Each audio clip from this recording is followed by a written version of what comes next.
tidak saja untuk agama Hindu dan Gadungan, juga semua agama. Itu yang dibicarakan kami adalah program pengendalian inflasi. Itu sudah disampaikan tadi sebesar 2 juta. Tentunya ada salah satu program yang mungkin belum disampaikan, yaitu dulu dikenal oleh namanya itu santunan kematian. Bagaimana santunan kematian kok tidak lanjut? Program itu Asli Tahun kami akan lanjutkan kembali, tapi dengan nama dan nomenklatur yang berbeda.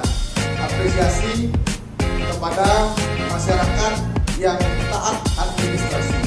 Seumpama ada salah satu masyarakat kita yang meninggal atau kelabubang, kita melaporkan. Di mana melaporkan?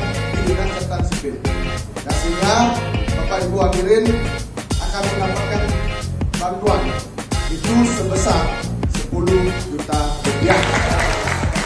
Apakah program ini benar-benar bagus apa tidak? Merata apa tidak? Inilah yang dinamakan merata dan berkeadilan. Sama dapat dan sama rasa.